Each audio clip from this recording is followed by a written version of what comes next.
Sebelumnya, Assalamualaikum warahmatullahi wabarakatuh. Pada kesempatan kali ini, saya akan melakukan presentasi ulang untuk tugas pengganti UTS untuk matkul semester pendek, yaitu algoritma pemrograman, dengan tema PPT saya, yaitu mengikuti minggu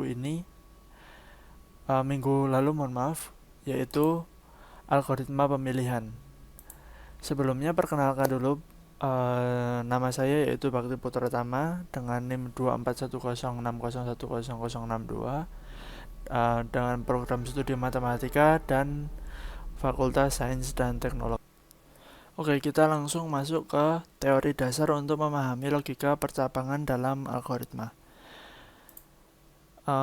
Apa itu algoritma pemilihan? Definisinya yaitu struktur kontrol yang memungkinkan program mengambil keputusan berdasarkan kondisi true atau false. Nah, kondisi untuk memenuhi definisi di atas, kita harus menggunakan ekspresi logika yang menggunakan operator relasional, yaitu ada lebih dari, kurang dari, dan sejenisnya. Atau kita juga bisa menggunakan operator logika dan atau and, atau or. Lalu, alur kerja yang bisa kita gunakan untuk pendefinisian dan kondisi tadi, cara pengerjaannya yaitu awalnya kita harus membuat syarat yang terpenuhi, lalu kita membuat blok instruksi tertentu yang dijalankan, yaitu input dari datanya tadi. Lalu jika syarat tidak terpenuhi, dibagi lagi, yaitu program akan melompati ke blok lain atau algoritma akan selesai.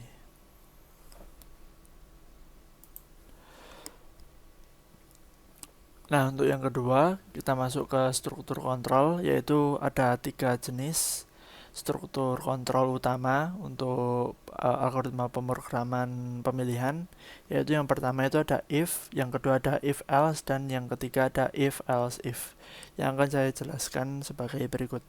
Yaitu untuk if itu hanya ada satu pilihan. Jika kondisi benar, maka dieksekusi aksi tersebut, dan jika salah tidak terjadi apa-apa, maka tunggal struktur kontrolnya. Lalu yang kedua ada if else, yaitu ada dua pilihan alternatif, yaitu menangani kondisi benar dan kondisi sebaliknya, maka salah. Nah, untuk yang ketiga ada if else if, yang pilihannya itu ada banyak, yang digunakan saat ada lebih dari dua kategori kondisi yang berbeda. Lalu kita masuk ke contoh soal, yaitu penerapan algoritma pada masalah real. Saya bagi menjadi 4 urutan untuk penyelesaian masalah dari soal. Contohnya sebagai berikut, yaitu kita diberikan soal pertama, yaitu bilangan ganjil atau genap. Maka kita membuat dulu permasalahan apa yang terdapat dalam bilangan ganjil atau genap, yaitu kita ingin menentukan apakah nilai yang kita masukkan ke bilangan pada algoritma, apakah itu dapat disebut ganjil atau genap. Maka permasalahannya yaitu masukkan sebuah bilangan bulat n yang dapat menentukan apakah bilangan tersebut ganjil atau genap, yang maka dapat dilakukan langkah penyelesaian melalui algoritma, yaitu yang pertama kita membuat input agar kita bisa memasukkan nilai yang kita inginkan. Lalu yang kedua kita memasukkan rumus agar kita dari input tadi bisa menghasilkan hasil yang kita inginkan, yaitu gunakan operator modulus untuk membagi ulang. Lalu yang ketiga kita melakukan pengecekan ulang agar apakah rumus tadi sudah betul atau tidak. Lalu dari pengecekan tadi akan menghasilkan jika ya dan jika tidak, yang tertulis apabila iya maka menghasilkan genap, dan jika tidak menghasilkan ganjil, yang dapat dibentuk dalam pseudocode, yaitu kita membuat rumus input n, dan dengan rumus if jika n modulus 2 sama dengan 0, maka ditulis sebagai print bilangan genap. Nah, apabila if-nya tidak terpenuhi, maka ditulis bilangan ganjil. Kita selesaikan and if-nya agar algoritma selesai. Nah, lalu untuk hasil dari pengerjaan nomor 1 tadi dalam bentuk pemrograman, yaitu apabila kita tulis terlebih dahulu ada include, ini sebagai kita pendeklarasian tadi, lalu kita memasukkan algoritmanya. Yang di pertama itu kita memasukkan algoritma dalam bentuk apa yang kita inginkan, yaitu int main, dan kita membuat algoritma integer bilangan dengan algoritma pertama, yaitu kita membuat pemrograman meminta input dari pengguna, yaitu penulisan sebagai berikut, yaitu memasukkan sebuah bilangan bulat dengan scanf D sebagai bentuk bilangan dengan rumus pengajakan apakah bilangan tadi ganjil atau genap, yaitu dengan if bilangan modulus 2 ini, dan jika tidak maka bilangan ganjil. Apabila kita bentuk sebagai bentuk run dari permasalahan tadi, yaitu akan menghasilkan ini. Kita sebagai contoh, misal kita memasukkan 1, maka menghasilkan ganjil. Lalu bilangan genap itu kan pasti 2, kelipatan 2. Jika kita masukkan 2, maka menghasilkan bilangan genap. Kita masuk ke soal kedua yang dengan bentuk yang sama, yaitu penyelesaiannya, yaitu kita tentukan dulu soal yang kita inginkan, yaitu nilai mutlak. Nah, permasalahannya di sini kita ingin menghitung nilai mutlak x dari input x-nya, yang di sini dibentuk menjadi bentuk permasalahan logika. Mutlak x sama dengan jika x lebih dari 0 maka x plus, yaitu x biasa, dan jika x kurang dari 0 maka didapatkan minus x. Nah, langkahnya di sini cukup simpel, yaitu jika angka negatif kurang dari 0 maka kalikan dengan minus 1 untuk menjadi positif. Jika tidak, biarkan saja. Nah, di sini kita untuk menghasilkan tadi, karena kita algoritmanya itu hitung nilai mutlak, kita deklarasikan dulu, yaitu bilangan x itu real dan hasilnya itu pasti bilangan real. Yang dapat pseudokodenya dapat ditulis, yaitu deskripsi dibaca x-nya ini bebas, dan if x kurang dari 0 maka hasil adalah x dikali minus 1, maka menghasilkan minus. Nah, karena di sini x-nya tadi bebas, dimisalkan saja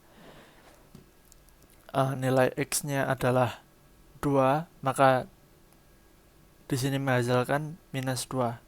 Maka jika tidak, hasilnya akan menghasilkan 2 saja. Nah, di sini kita programnya selesaikan, lalu membuat tulisan untuk pemrogram untuk menulis dan menghasilkan hasil dari lalu yang kedua, sama seperti tadi, kita membuat integer dalam bentuk seperti ini sampai bilangan, tapi di sini kita menambahkan hasil untuk penulisan printf hasilnya apa. Lalu yang pertama, kita bentuk algoritmanya terlebih dahulu, yaitu meminta input dari pengguna tadi. Kita sudah membuatnya. Lalu kita membuat ini, if bentuk logika dari penentuan nilai mutlaknya ada 2, yaitu jika bilangan negatif kalikan minus 1, dan jika bilangan sudah 0 positif nilainya tetap. Kita langsung run saja. Pertama, masukkan bilangan bulat, misal 1, 12 misal, maka nilai mutlaknya adalah 12. Sudah, kita run lagi, misal minus 3 minus 14.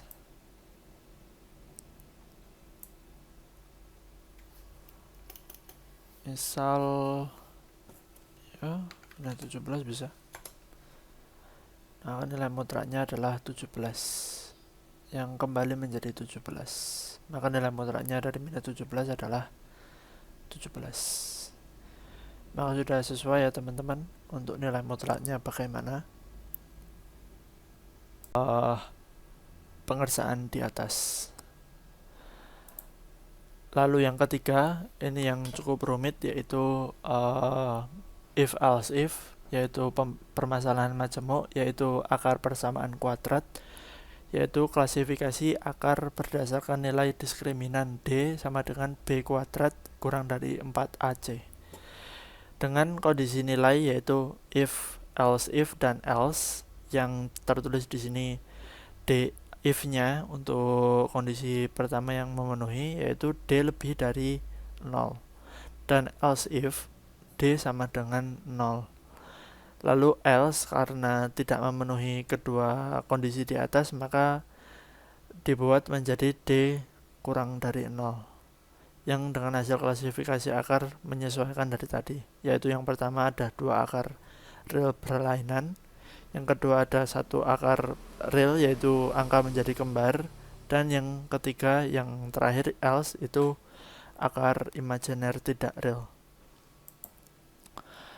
Kita masuk ke bentuk pseudocode-nya, yaitu algoritma klasifikasi akar kuadrat. Kita deklarasikan dulu apabila ABC bilangan real dan D bilangan real. Dengan hasil klasifikasi akar pengerjaan ini dapat dikerjakan, yaitu bilangannya string. Di sini sudah saya tulis untuk algoritma pertama, yaitu input koefisien persamaan kuadrat AX BX tambah C sama dengan 0, yaitu dibaca ABC menyesuaikan. Lalu yang kedua algoritma yaitu hitung nilai diskriminan yaitu D sama dengan berikut. Lalu membuat struktur pemilihan if else if nya yang ketiga tadi, yaitu jika D lebih dari 0 maka hasil klasifikasinya apa. Else if D lebih dari D sama dengan 0 maka satu akar real kembar. Dan jika tidak memenuhi kondisi di atas, berarti else yang tertulis yaitu D kurang dari 0 maka akar imajiner tidak real. Yang apabila hitung tadi menyesuaikan ini, maka cetak hasil klasifikasi akar yang menuliskan hasil klasifikasi. Maka algoritma selesai dengan penulisan hasil klasifikasinya apa. Nah, sebagai contoh nomor 3 tadi, apabila kita bentuk dalam bentuk program C, yaitu akan menghasilkan, saya ulang.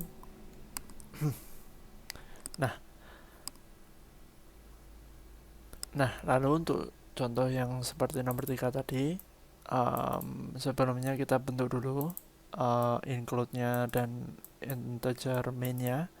Lalu kita masukkan data yang menyesuaikan, yaitu data dalam bentuk floats, yaitu algoritma nomor 1 kita membuat inputnya. Lalu yang kedua kita membuat rumus D, yaitu B akar 2 dikurangi 4AC. Lalu yang ketiga kita membuat rumus algoritma untuk struktur pemilihan if else if nya, yaitu ada if, else if, dan else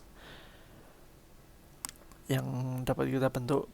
Misalkan kita membuat contohnya, yaitu nomor 1 itu kita ada akar real berlainan yaitu 1, 5, dan 6, maka menghasilkan 2 akar real berlainan, berarti sesuai. Lalu ada yang berukuran akar real kembar yaitu 1, 2, 1, maka membentuk 1 akar real kembar, sesuai juga. Lalu yang nomor 3 yaitu contoh input D kurang dari 0. Sebagai contoh kita memasukkan 1, 2, dan 5. Sesuai juga ya teman-teman. Jadi pemrograman dan algoritma tadi sudah sesuai. Lalu ini ada soal latihan lain yang sudah ada pengerjaannya, bisa dikerjakan ulang oleh teman-teman. Lalu ini referensi belajar saya. Dan sekian dari saya, terima kasih.